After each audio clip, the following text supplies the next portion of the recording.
राधा स्वामी। थोड़ी आवाज खोलना है बेटा इसकी। आज दिनांक 20 नवंबर सन 2024 ईस्वी की प्रातः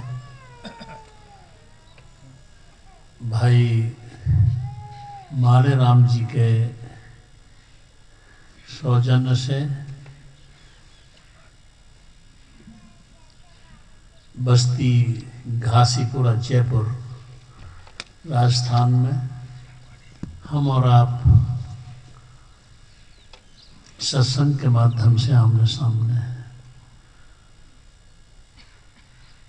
उत्सव तो शादी का है, मैं तो आके टपक गया हूँ, लेकिन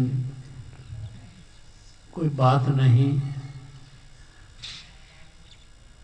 ये शरीरों की शादी होती है, सत्संग आत्माओं की शादी कराता है परमात्मा से।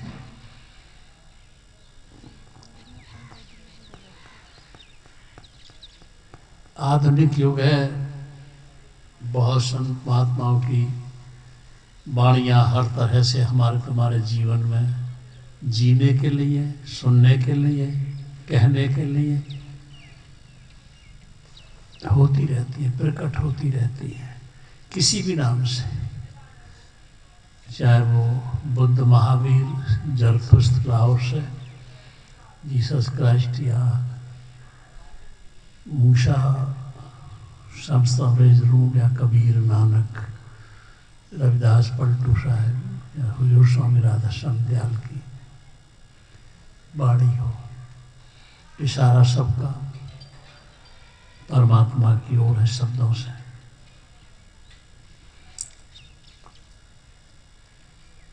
क्योंकि मुझे भी जाना है, इन्हें भी शादी का दूसरा क्रम पूरा करना है, इसलिए थोड़े शब्दों में अपनी बात कहूँ।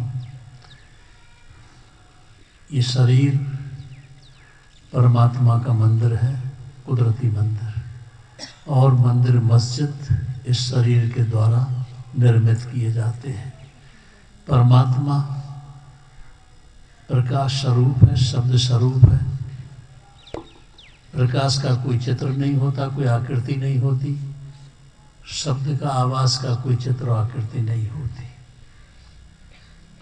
यहाँ जो हमारे परंपराएं हैं, समूहों की, व्यवस्थाओं की, मतों की, ईश्वर की आकृति, मूर्ति, चित्र बना लेते हैं। इन मूर्ति से अमूर्ति की ओर जाने का संकेत होता है। मूर्ति से अमूर्ति की ओर, साकार से निराकार की ओर, रूप से अरूप की ओर, शरीर से आत्मा की ओर, आत्मा से परमात्मा की ओर, ये सब दिशाएं होती हैं।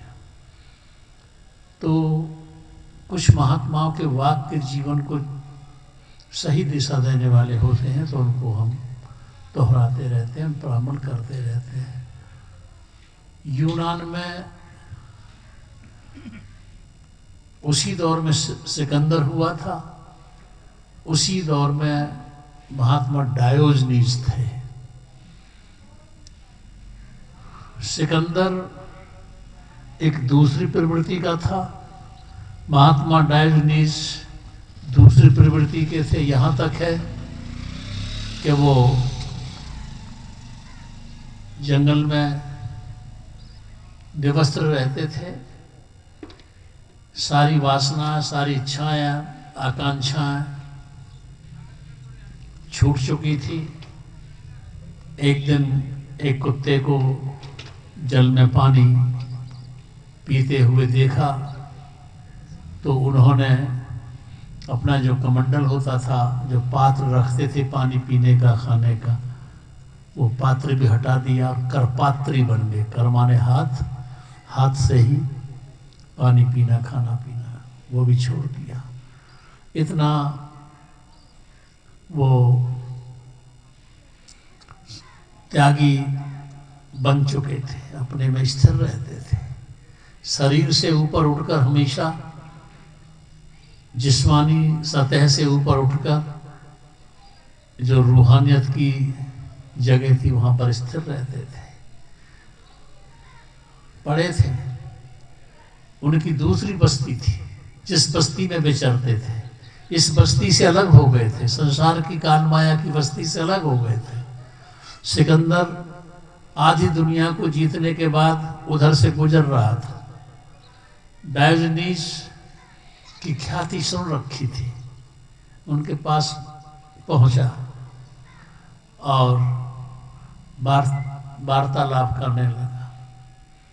वार्तालाप करने में डायोजनीस ने सिकंदर को एक उद्बोधन दिया, संबोधन दिया, एक जीवन जीने की जो उनका कर्तव्य था कि मनुष्य को इधर से उधर करें, मनुष्य को ठहराएं और जो सत्व का पद है, जो शब्द का पद है, गुरु का पद है, वहाँ पर उसको केंद्रित करें। तो डायोजनीस ने कहा सिकंदर से, तुम कहाँ जा रहे हो? कि मैं दुनिया को जीतने जा रहा हूँ, मैं विश्व विजयी बनूंगा और आधी दुनिया तो मैंने जीत ली है, बाकी जो शेष दुनिया उसे भी जीतूंगा। तो फिर डायोजनीस ने कहा कि आधी दुनिया जीत ली है, अब ठहर जा। बोले कि नहीं, मैं पूरी दुनिया जीतने के बाद ठहरूंगा। तो डायोजनीस ने कहा कि कोई भी आदमी अपनी जिंदगी में योजना पूरी करके नहीं जिया है, उसको अधूरी ही योजना रह जाती है। हम तुम सब जीवन की योजना बनाते हैं, ये करेंगे, ये करेंगे, ये करेंगे, योजना बनाते बनाते और हमारी योजना अधूरी रह जाती है। हम चल बसते हैं दुनिया से, दूसरी दुनिया को चले जाते हैं। तो डायोजनीस ने कहा कि तू ठहर जा, विराम लगा दे, रुक जा। उसने कहा मैं पूरी दुनिया जीतने के बाद ही रुकूंगा। क्या करेगा? कि विश्राम करूंगा तब। तो डायोजनीस ने कहा था, विश्राम तू कहता है, लेकिन ये मनुष्य कभी भी अपनी आशाओं से, वासनाओं से विश्राम नहीं कर पाता, तरह तरह की योजनाएं पैदा करता रहता है और उसी की ओर बढ़ता रहता है। विश्राम तो संतों का होता है कि जिस अनामी धाम से उनकी रूह सचखंड अनामी धाम से नीचे के लोकों में उतरती हुई, शिखर से नीचे के लोकों में उतरती हुई, भ्रू मध्य से तीसरे तिल पर बैठ करके शरीर में फैल जाती है, शिखर से नाखून तक व्याप्त होती है शरीर में चेतना।